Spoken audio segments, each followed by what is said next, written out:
নমস্কার বন্ধুরা, আমি সরস্বতী আবারও হাজির হয়েছি একটা নতুন রেসিপি নিয়ে। সেটি হচ্ছে পাকা কুলের আচার। তো দেখুন, এখানে আমি নিয়ে নিয়েছি 2 কিলো পাকা কুল। আমি একদিন শুকিয়ে নিয়েছিলাম কুলটা। এবার কুলের আমি একটা আচার বানাবো। তো দেখুন, এখানে আমি মশলা দেবো। এখানে আমি নিয়ে নিয়েছি জিরে, গোটা জিরে, তেজপাতা, এখানে আছে মেথি আর মৌরি, এখানে আছে ধনে, এখানে আছে শুকনো লঙ্কা, কালো জিরে, এমনি সাদা জিরে আর বিট নুন।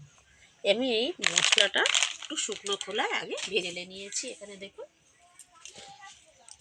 নুনটা জেলে নিয়েছি। আমি এবারে একটা কড়া বসিয়ে দেব। সমস্ত শুকনো কড়াতে ভেজে নিচ্ছি তেল ছাড়া।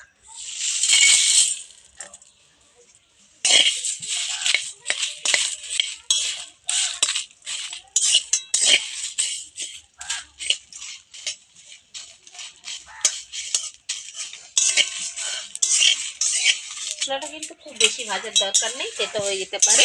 তাই জন্য আমি একটু সাদা সাদাই করেই ভেজেছি, বেশি পোড়াইনি। এই মশলাটা আমি এবারে মিক্সির জারে দিয়ে গুঁড়ো করে নেব একটু ঠান্ডা হলে। তো দেখুন, আমি তেল দিয়ে দিচ্ছি কড়ার মধ্যে।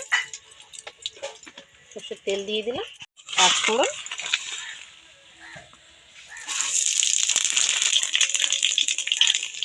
ফুলগুলো আমি ভালো করে ধুয়ে একদিন শুকিয়ে রেখেছিলাম। এবার আমি দিয়ে দিচ্ছি। তেলটা দিয়ে ভালো করে আমি কড়াতে নেড়ে নেব।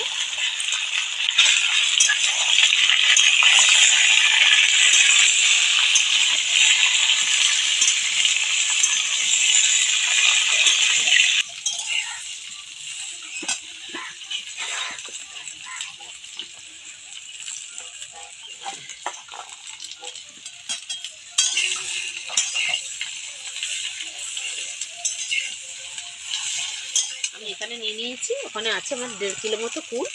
আর এখানে আমি নিয়ে নিয়েছি 750 চিনি আর 300 গ্রাম গুড়।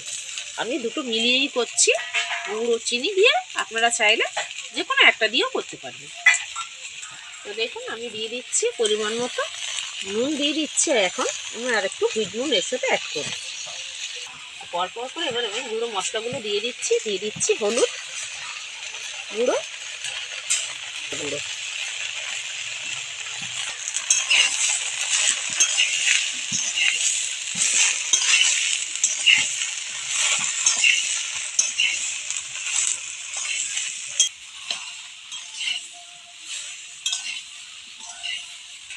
আর দিয়ে দিচ্ছি আমি একটু জল দিয়ে দিচ্ছি। স্কুলের আচারটা করতে করতে ছেলেবেলার কথা মনে পড়ে যাচ্ছে। স্কুলের পাশে আচারওয়ালারা আসতো, কাকুরা, আমরা আচার কিনে খেতাম। তো দেখুন, ওরকম হয়তো বানাতে পারবো না, চেষ্টা করছি বানানোর। তো দেখুন, এই স্কুলের এটা কত সুন্দর দেখতে হয়েছে। এবারে এর মধ্যে আমি পরপর এবারে দিয়ে দেবো চিনি ও গুড়।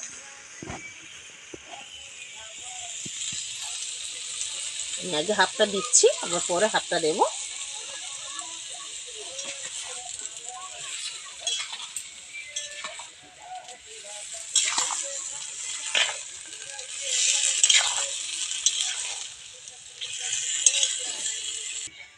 জলটা দিয়ে দিলাম, না তো শুধু চিনি দিয়ে দিলে আর গুড় দিয়ে দিলে ওটা একটা চিটচিটে ভাব এসে যাবে, কুলের ভেতরেটা চিনিটা মিষ্টিটা ঢুকবে না। তাই জন্য আগে আমি একটু জল দিয়ে দিলাম। এবার আমি গুড়টা দিয়ে দিচ্ছি। গুড়টা আমি পুরোটাই দিয়ে দেবো। চিনিটা আমি একটু রেখেছি, ওটা পুরোটাই দেবো, যেহেতু 1.5 কিলো এখানে কুল আছে। যে চিনিটা আমি রেখেছিলাম সেটাও আমি দিয়ে দিচ্ছি। রেখেছিলাম ওখানে 1.5 কিলো কুল, আর 1.5 কিলো না 2 কিলো আছে।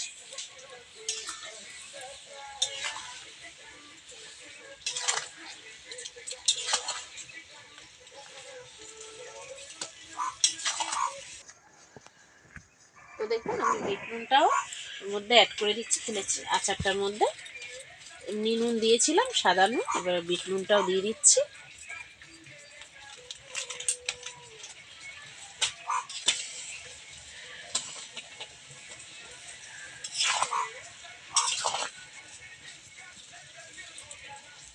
কতটা চেঞ্জ হয়ে গেছে।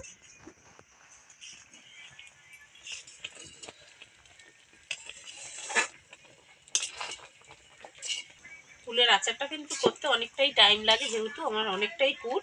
এটা শুকিয়ে একদম, এটা আরও অনেক হবে, আরও শুকাবে আর কি, সেটাই বলতে চাইছি। তো দেখুন এটা কিন্তু অনেক শুকাবে এখন। একটা যেটা হড়হড়ে ভাব থাকে সেটা কিন্তু এখনো আছে, এই হড়হড়ে ভাবটা অনেকটাই কেটে যাবে আরও শুকালে।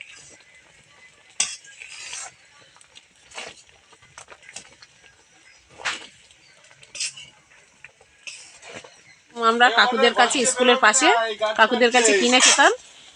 পুরো সেরকম কালার লাগছে কিনা দেখুন।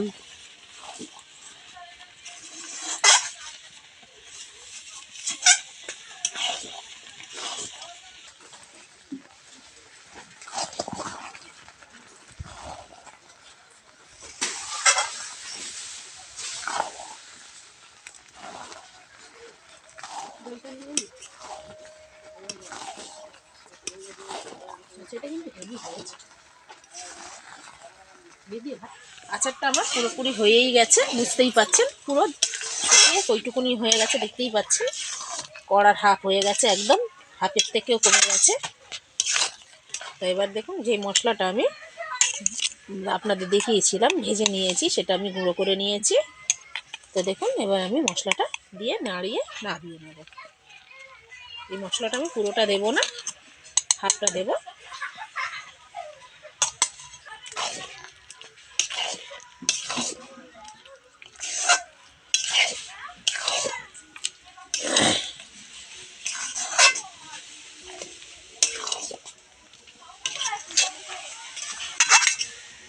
তো দেখুন মশলাটা দিয়ে দারুণ একটা সুন্দর একটা সেন্ট বেরিয়েছে।